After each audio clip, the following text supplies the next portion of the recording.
Usapang kalusugan sa Health Check Plus. Alamin ang mga payong medikal galing sa mga totoong eksperto. Ang kaalaman ay kapangyarihan. Usapang kalusugan sa Health Check Plus.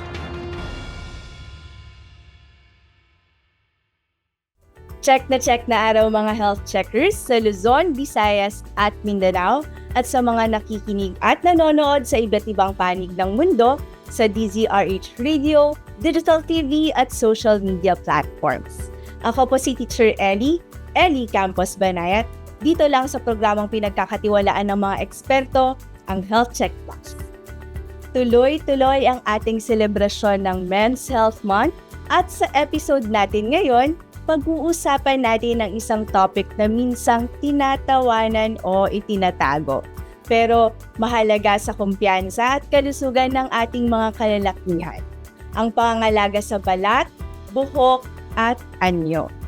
Yes, mga health checkers, hindi po nakakabawas sa pagkalalaki ang pagkakaroon ng skincare routine, pag-aalaga sa buhok o pagbisita sa aesthetic clinics. Sa totoo lang, astig ang lalaking marunong mag-alaga sa sarili. Makakasama natin ngayon ang isang internist na may sariling aesthetic clinic.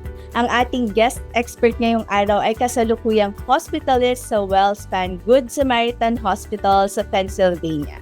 Graduate ng Integrated Liberal Arts and Medicine o InterMed program sa University of the Philippines Manila College of Medicine at nag-residency training sa Monmouth Medical Center sa Long Branch, New Jersey. Liban sa pagiging internist, siya rin ang founder and CEO and medical director ng Lux Rejuvena Aesthetics and Wellness sa Pennsylvania, USA. Siguradong mabibigyan tayo ng kumpletong pananaw mula kalusugan hanggang self-care at grooming ng ating guest expert ngayong araw. Let's welcome back to Health Check Plus, Dr. Rica A. Banayat. Dr. Rica, bumati po muna tayo sa libalita po nating mga health checkers. Magandang araw po mga health checkers. Ako po si Dr. Rica Banayat. Pag-uusapan po natin ngayong araw ang tungkol sa kalusugan ng kutis o skin health ng mga kalalakihan. Ako po ay nagagalak at naimbitahan niyo po ulit ako dito upang makapagbahagi po ng aking nalalaman tungkol sa skin health. Excited na po kami, Doc Rica, sa ating pagkukwentuhan ngayong araw. At marami na po kaming mga tanong na natatanggap, Doc Rica. Unang tanong po mula sa isang health checker. Siya po ay male, 25 years old at namamasukan sa isang opisina dyan po sa Ayala Avenue. Nais na pong malaman kung meron daw po bang pagkakaiba ang skin o kutis ng mga kalalakihan at ng mga kababaihan? Opo, meron pong pagkakaiba ang kutis ng mga kalalakihan at kababaihan. Ang kutis po ng mga lalaki ay 20 to 25% na mas makapal. Okay? Kumpara sa mga babae. At mas mataas po ang collagen density nito. Okay? Ang isa pa pong pagkakaiba po ay mas maraming sebaceous glands or oil glands, na kaya po mas oily po ang mga kutis ng mga lalaki. At dahil mas oily, mas prone po sila na magkaroon po ng mga pimples o acne kumpara po sa mga kababaihan. At ang pagkakaiba rin po ay mas marami pong buhok ang kutis, lalo na po sa mukha. At kaya po dahil dito ang kasama po sa routine ng mga lalaki, madalas yung pag-shave at yun po ay nakakairita. Kaya isa pong diferensya yon, dahil ang mga babae naman generally hindi talaga nagsishave sa mukha.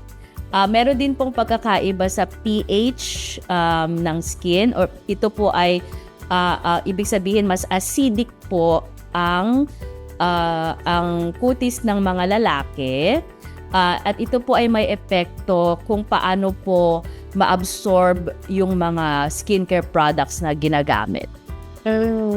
Yun po pala, napakadami po palang mga pagkakaiba, Doc Rica, no? And very interesting po yung mga nabanggit ninyo at iisa-isahin po natin yan later on. Pero follow-up question lang, Doc Rica, tulad nung nabanggit ninyo, acidic, mas maraming oil glands, pwede din po ba namin gamitin yung mga kalalakihang health checkers natin? Pwede din po ba silang gumamit ng mga skincare products na gawa para sa mga kababaihan? Opo, ang mga lalaki po ay pwede pong gumamit ng skincare products na ginawa para sa mga babae. Pero po, ang kailangan po ay tignan po ang mga ingredients ng bawat skincare product para po matugunan po yung pangangailangan ng kutis ng lalaki.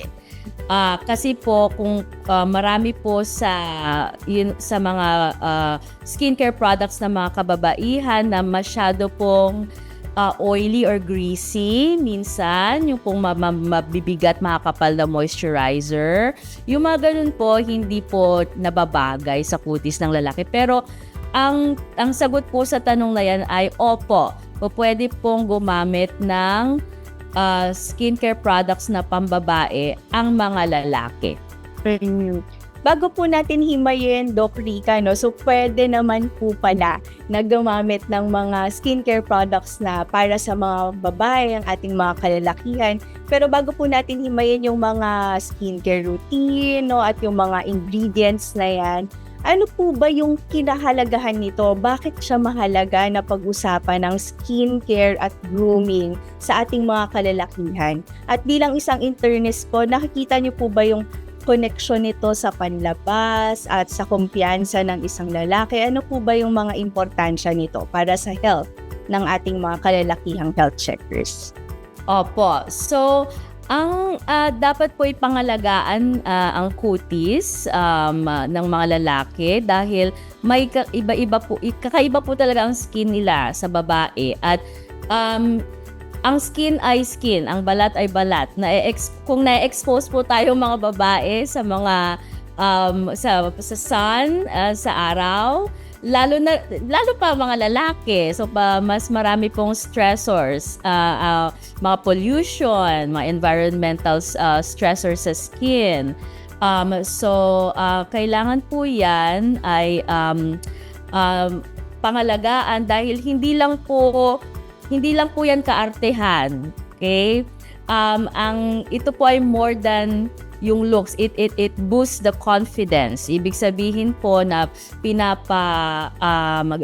taas nito yung confidence natin sa sarili and it projects a sense of self-respect. Okay? So kapag po nakiharap kayo sa tao, mas dun po nila makikita na ay confident po at may self-respect ang taong ito. Ako, napakaganda po niyang reminder na yan sa ating mga kalalakihang health checkers, Doc Rica, na nakikinig at nanonood ngayon, na hindi ito kaartehan, no? Pero may epekto ito sa ating confidence, self-respect, no? So, maganda po na napaalalahanan natin sila sa bagay na yan. So, Doc Rica, punta na po tayo sa skincare routine. Ano po ba ang basic skincare routine na practical para sa ating mga kalalakihan, lalo-lalo na po yung mga busy sa trabaho? Okay. Ang pinaka-basic po niyan, dapat po ay maghugas kayo ng mukha twice a day. Okay? Mukha at pati yung leeg ninyo. Okay? Dapat po ay gumamit kayo ng mga cleanser. Kadalasan po ang ginagamit ninyo, alam ko, ay sabon. Yung pong sabon na ginagamit nyo po sa katawan po ninyo. Pero po, ang dapat po ay facial cleanser po na para po sa mukha. Dahil po, ang sabon po na ginagamit po natin na panglinis ng kutis sa katawan ay masyado po masyado pong harsh. Ibig sabihin po, nakaka-dry po yan ng skin. Tapos po, dapat po ang aking isa rin pong advice ay ang mga kalalakihan po ay dapat din mag-sunscreen araw-araw. Okay? Lalo na po yung ating pong mga kapulisan sa kalsada, mga delivery people, sila po ay kailangan pong naka-sunscreen. So, ang kailangan po talaga ay maghugas ng mukha 2 beses sa isang araw, isa sa umaga, isa sa gabi. Pwede pong maglagay kayo ng vitamin C, pero hindi po yung oily. Tapos po maglagay po ng sunscreen. Tapos po sa gabi, maghugas ulit, tapos kahit vitamin C lang na serum na hindi masyadong oily. Ganun lang kasimple. Napakasimple nga niyang skincare routine na yan, Doc Rica. So, hindi mahirap na sundin, no, ang skincare routine na advice ni Doc Rica para sa ating mga kalalakihang health checkers. Twice a day na facial cleanser, vitamin C na hindi oily at sunscreen. Napakasimple mga health checkers. So, napakadami po naming pumapasok na tanong, Doc Rica. No? So, meron po dito, bakit daw po ba importante or kailangan may routine? Kasi kapag po routine, alam po natin na dapat ito ay araw-araw na ginagawa. No? Bakit po ba importante na consistent ang healthcare or skincare routine ng ating mga kalalakihan? Opo. So, ang importante po na routine ito. Katulad ng sinabi ko kanina, basic lang yung sinabi ko, di ba? 1, 2, 3 lang siya. Step 1, step 2, step 3. Ang mahalaga po ay ginagawa nyo po ito ng araw-araw, consistently. Mas maganda na yung simple na 3 steps lang kesa po yung 10 steps na hindi nyo naman po nagagawa.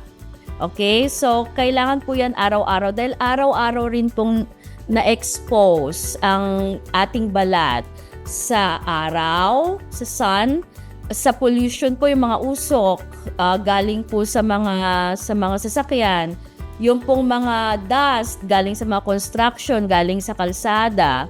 So, kailangan po yan na araw-araw dahil araw-araw po na na-expose din naman ang kutis natin sa mga environmental factors.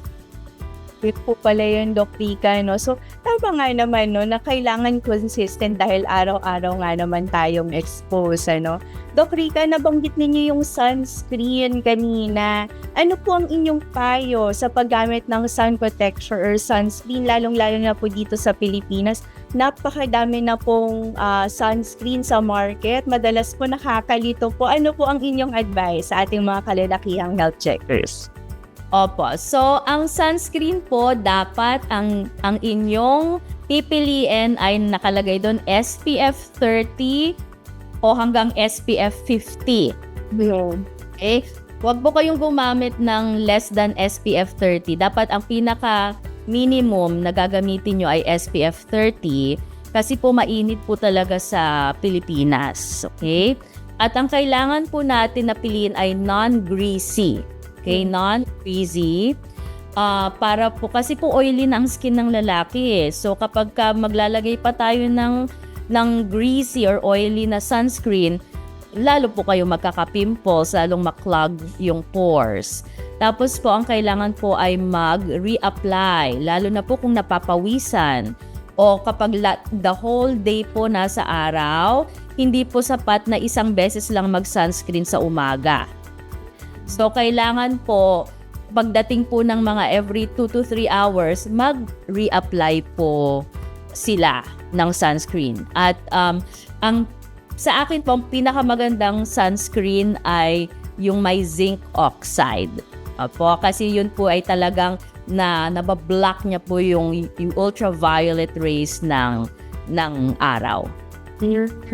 Yun po pala yung, Doc Rica. So, kailangan po pag namimili kami ng sunscreen, lalong-lalo na po yung ating mga kalalakihang health checkers, ano, minimum na SPF 30 at may zinc oxide.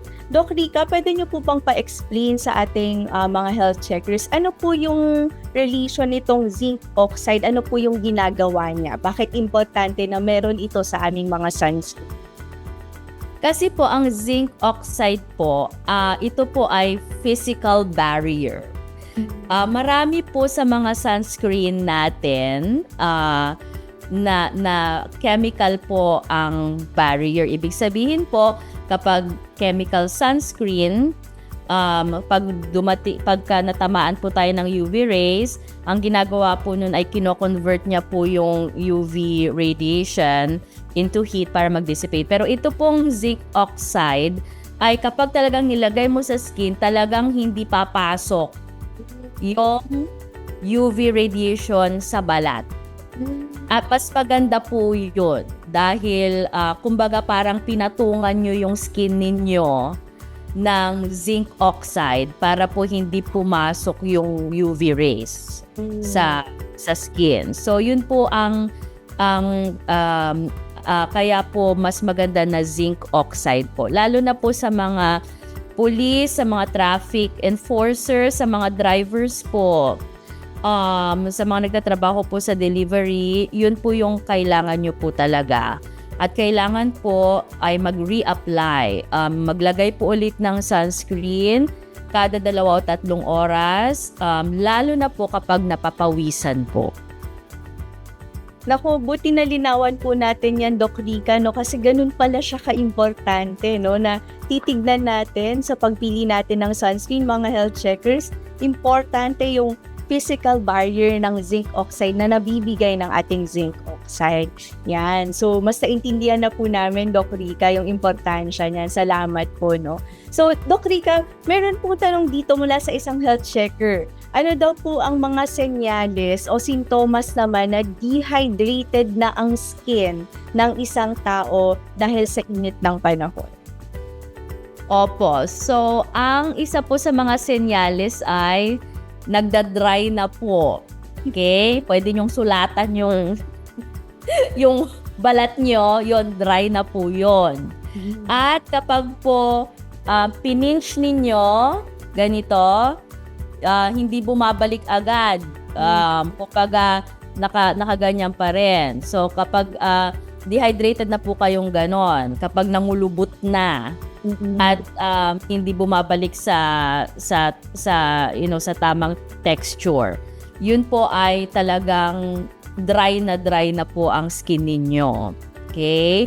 At kapag po dry ang skin ninyo, tapos nag-shave pa kayo, ayan na, masusugatan na po yung skin ninyo. So, kailangan po ay malinis po ang skin.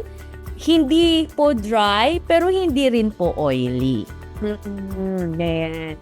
Doc Rica, liban po dun sa nabanggit natin kaninang mga skincare routine na pwedeng gawin ng ating mga health checkers, meron pa po ba kayong additional tips para po maiwasan yung pagiging dehydrated na skin? Opo, so ngayon po dahil talaga pong mainit all year round, okay, lalo na nga po sa ating mga kalalakihan na nagtatrabaho sa labas, mga construction worker, kayo po ay madali pong ma-dehydrate. Kaya kailangan po ay uminom kayo po lagi ng tubig. Ang kadalasan po na pinapayo ng mga doktor ay 8 hanggang 10 basong tubig sa isang araw. Pero kung kayo po ay nagtatrabaho po sa labas at mainit po talaga at lagi kayong pinagpapawisan, 10 hanggang 12 baso po ng tubig sa isang araw. Kung minsan po mas marami pa, depende po talaga sa activity nyo po sa araw na yon. Okay? So, wag nyo na pong hintayin na mauhaw kayo. Kailangan po, kung talagang na-expose kayo sa araw, kailangan po every 1 or 2 hours, medyo, umiinom po kayo ng tubig. Doc Rica, before po natin isara yung unang parte ng ating interview, ano naman po yung mga ingredients, babalikan ko lang, no? Paano po kung sensitive ang balat ng ating kalalakihang health checker? May mga ingredients po ba na dapat silang iwasan sa kanilang mga skincare or mga ginagamit para sa skincare? Okay, so yung tanong na yan, depende yan sa skin ng type ng skin. Kasi kahit na alam natin na mas oilier ang skin ng lalaki kaysa sa babae, may mga pagkakaiba pa rin yan between different persons. Okay? Pero po ang kailangan po natin dahil po mas oily yung skin ng lalaki, ang kailangan po nating piliin na formulation is gel. Okay? Gel-based. Okay? Gel-based cleanser and gel-based moisturizer. Okay? Dahil po pag gel-based, madaling ma-absorb, hindi po siya oily. Okay? Tapos po, ang kailangan po natin pong iwasan ay yun pong masyadong pabango, yung fragrance. Okay? Kapag po yan, nakakairita po yung mga perfume, kapag po yung mga cleanser natin or yung mga moisturizer ninyo ay masyadong mababango. Nakakairita rin po yan sa inyong kutis, lalo na kapag nag-shave kayo, hahapdi po yan. Kasi yung mga mga pabango, may alcohol yan, kaya mahapdi. Kung ang may papayo po para po maging smooth po at hindi mahapdi pag after mag-shave, yun pong aloe vera or tea tree oil or niacinamide, yun po ang mga dapat nating piliin na mga Pero kung talagang sensitive po kayo, kailangan po ay magpakonsulta po kayo kasi po iba-iba po talaga ang kutis. Kahit po lahat po kayo lalaki, magkakaiba pa rin po ng kutis. Napakaganda po niyang reminder na yan, Doc Rica. Mga health checkers, wag po kayong bibitaw. Babalikan po natin ang pagkakantuhan kasama pa rin si Doc Rica. Wellness tips, susunod na. Usapang kalusugan sa Health Check Plus. Alamin ang mga payong medikal galing sa mga totoong eksperto. Ang kaalaman ay kapangyarihan. Usapang kalusugan sa Health Check Plus.